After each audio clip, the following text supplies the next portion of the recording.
Hello, I'm Peter Schickele, welcoming you to another program with the Verdehr Trio. Walter Verdehr violin, Elsa Ludewig-Verdehr clarinet, and Silvia Roederer piano.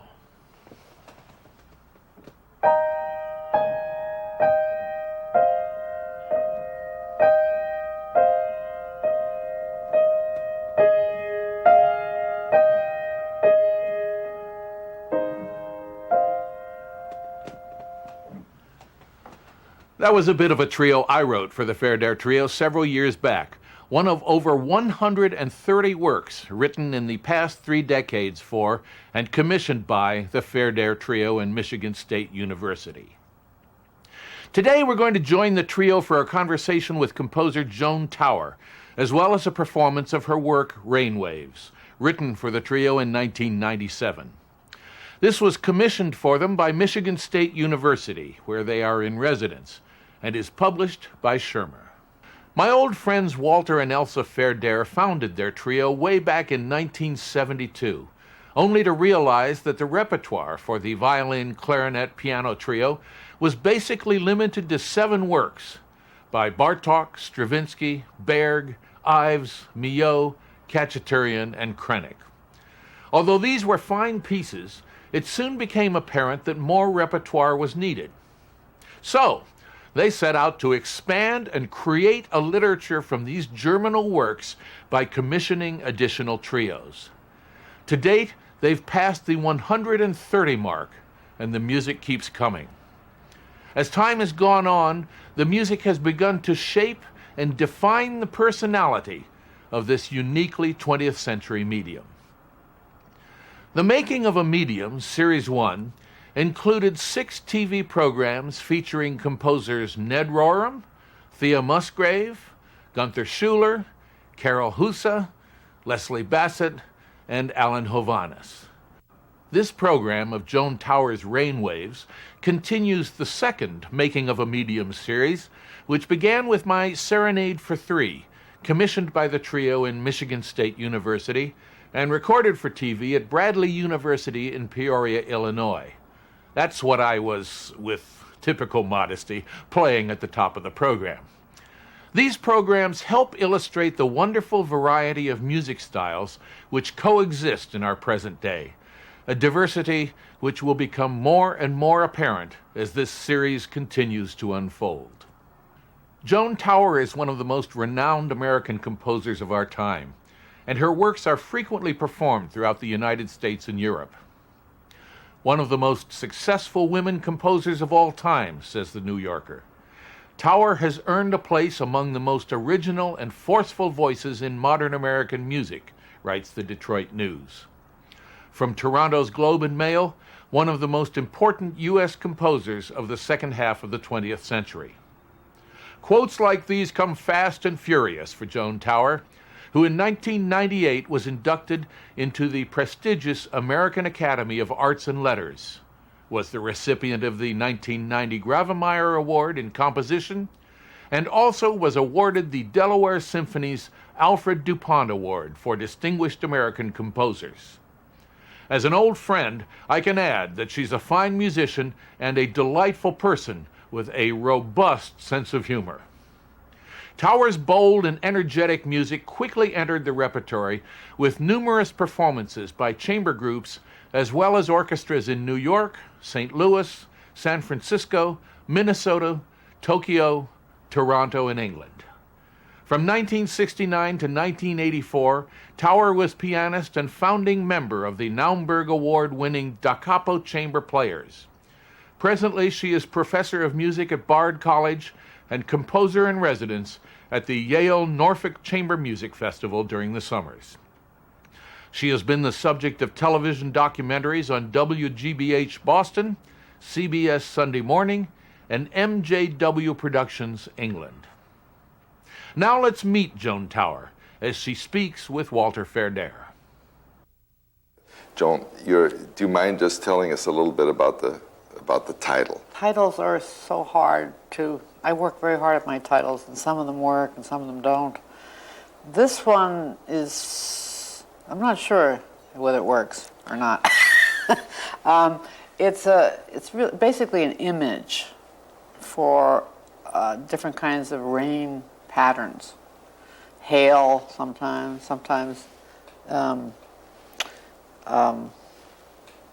light rain. It's just an image for things that the piece goes through. Now, I want to ask you a little bit about the means you used, the techniques you used in this piece.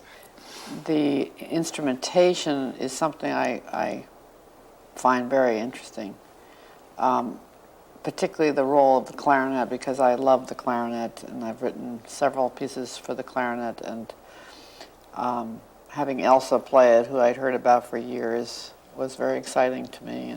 And writing for your trio, which I'd also heard about for years, and the extraordinary things that you do for that medium, creating a whole repertoire, was a very exciting invitation for me.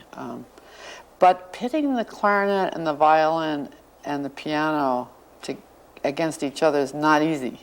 Yes, I know. It's not easy. And of course, you played in an ensemble. I play piano, yeah. Right. Yeah. But the ensemble, let's see, it's a New York ensemble, but it was larger. Da capo chamber Da players. capo chamber right. players. And you had also you had cello as well, didn't you? And flute. And flute. Right. So it's like a mini orchestra. Yes. But this trio is like a scaled down mini orchestra, because you have string, you have a wind, and you have the piano. a piano. It's like three very different timbres. So it's a curious challenge to make it balance. And I know that you've been through a lot of different kinds of styles and repertoires with it. But it's like three separate entities competing for the same space. It's a challenge. That's interesting also that you say pitting the instruments against each other. I remember when you called me, you said, we just have one piece of advice for you. Uh-oh. And that was, please don't write unisons for the clarinet and the violin. That's right. And that turned out to be an interesting piece of advice, because I kept leaning towards that. Well, that's interesting because many of the composers have Right. done that. Well, it's because the piano's a harmonic instrument, Yeah. and then you have these two lines. And the tendency is to want them to go together, because the clarinet and the violin are not a particularly compatible Yeah. duo in the sense of Homogeneous, I mean, they're hard to get together. I mean, to have them to alternate. Yes. Yes. So you want to put them together. It's interesting. It was also interesting to us that we learned your piece at first, and then the first hearing of our playing it, you felt you wanted to. That was such a strange experience, because it was the first time I had finished a piece a year before I heard it. Yes, it took us a while to get to it. Yeah, there was a year when I didn't Yes. hear it. I mean, I was like, finished it, and then a year went by, and I wrote another piece. Yes, everything. sure. And there it was. And it was like the memory was kind of dim, because I had left it and gone into something else. And so the impact of hearing it was so strong, and probably a little too subjective. It should have been more objective, but actually it was too subjective. How do you way. mean? What? I wasn't sure what it was that I had. I mean, I was too far away from it. And yet I hadn't heard it. Yeah. You know, it was strange. Yeah. So there I was, cut, you know. That's- I'd never made so many revisions Really? Yeah. in a piece, ever. Deep cuts. Yes. No. Yeah. Yeah. Well, as you know, we were sort of hoping you wouldn't cut some of the things. I know. There was one passage that Elsa really didn't want me to take That's out. right. That's She right. begged me Yes. not to, but it was too long. Even now, I feel that the last part might be too long. And now, the Verdehr Trio, performing Joan Tower's Rain Waves.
Well,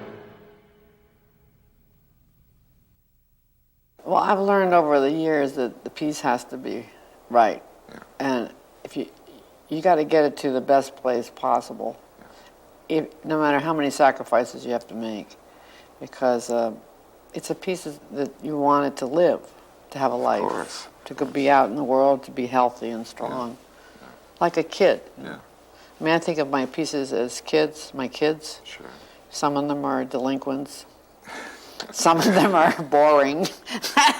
And some of them are star children. Yeah. One final question I wanted to ask you, and you know, we have quite a few musical styles in existence, you know, side by side today, and the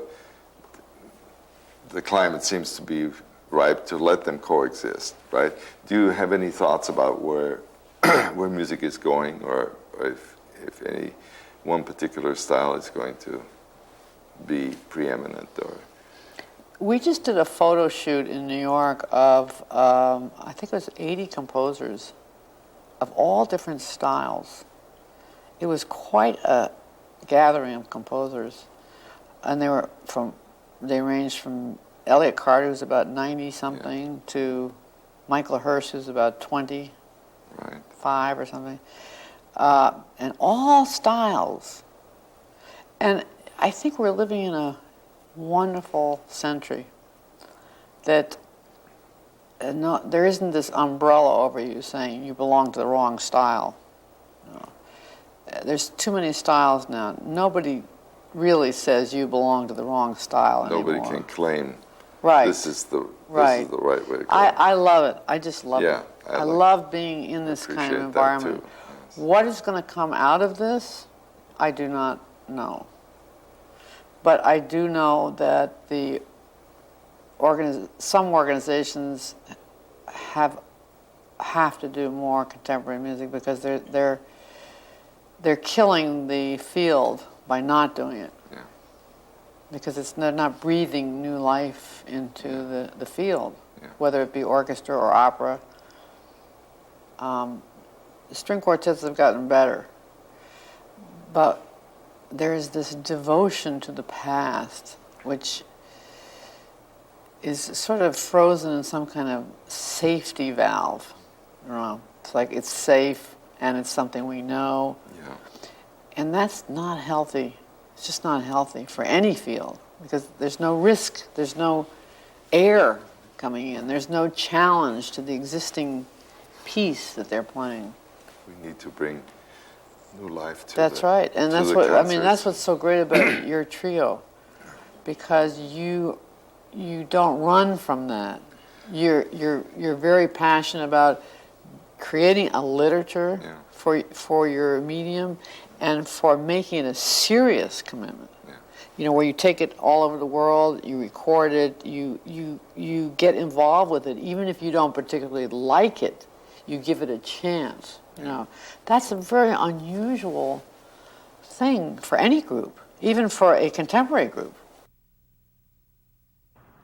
This is Peter Schickele, inviting you to join us for future programs in the Verdehr Trio's Making of a Medium, Series 2, featuring composers Gian Carlo Menotti, Libby Larsen, Peter Schickele, and Peter Sculthorpe.